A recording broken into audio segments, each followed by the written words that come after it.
Imagine that you're elderly and you're helpless because you can no longer take care of yourself. You've spent your whole life taking care of other people, and now you rely on somebody else to meet your daily needs. Now imagine that the person that you trust the most is mistreating you. Today, I'm going to provide information on elder abuse.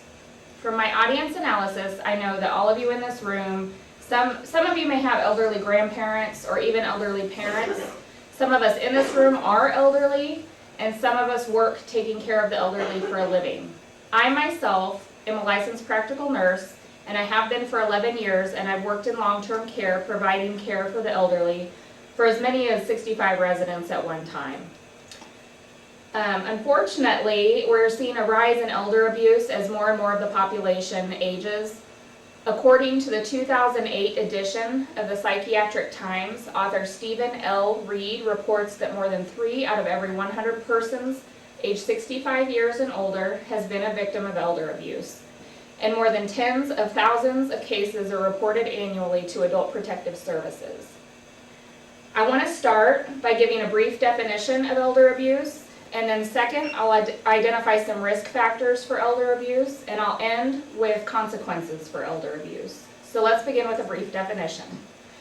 Chapter 5 of the World Report on Health and Violence states that elder abuse may be either an act of commission or of omission, and it may be either intentional or unintentional.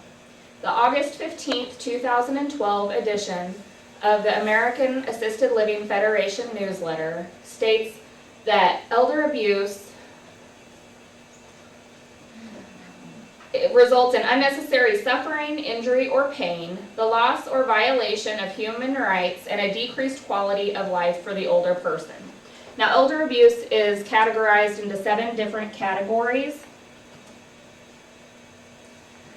Physical abuse is the infliction of pain or injury, physical coercion, or physical or drug-induced restraint. Psychological or emotional abuse is the infliction of mental anguish. Sexual abuse is any non-consensual sexual act with the older person. Neglect is the refusal or failure to provide care or fulfill a caregiving obligation. Exploitation is the illegal misuse, concealment of property, funds, or assets for someone else's benefit other than the older person. Abandonment is the desertion of a vulnerable elder by someone or anyone who has assumed the responsibility of care for that person. Self-neglect, which is usually the reason that a person needs a caregiver, is characterized as the failure of a person to perform essential self-care tasks, and that such a failure threatens his or her own safety. So now that I've told you what elder abuse is, I want to identify some risk factors for elder abuse. Risk factors are spread into 3 different categories. First, we have individual risk factors, which are if a physical abuser tends to act out more if they have any psychological or cognitive impairments. Personality disorders and alcohol-related problems also lead to somebody possibly becoming an abuser. And the one that I found surprising was gender. Gender actually does not play a role. Men and women abuse in an equal proportion, as well as men and women are abused in an equal proportion. Abusers tend to also have financial difficulties.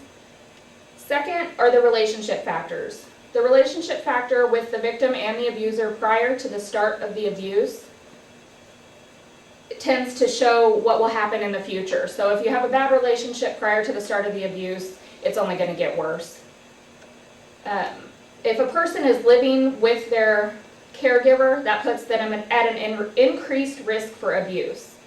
The 3rd and 4th levels are grouped together into community and societal factors. An elderly person with physical or mental impairments, which may cause them to be isolated from the rest of society, are at an increased risk of being abused.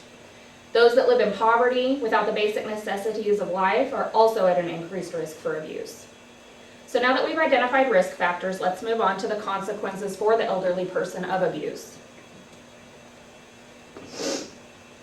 First, physically, the elderly are more weak, their bones are more brittle, so any serious injury can result from something that for, those of us in this room may even be minor. Their bones are more brittle, it takes them longer to heal from injuries. A higher proportion of abused elders also suffer from depression or other psychological distress than do their non-abused peers. Other feelings include feelings of helplessness, anxiety, shame, guilt, fear, even post-traumatic stress. As a result of these consequences of elder abuse, this person is not able to live a happy, healthy life. So today, we have identified what elder abuse is, we've identified the risk factors for elder abuse, and then we concluded with the consequences for elder abuse. We can now see the value in being well informed on elder abuse, whether it applies to us as we age or to those that we love.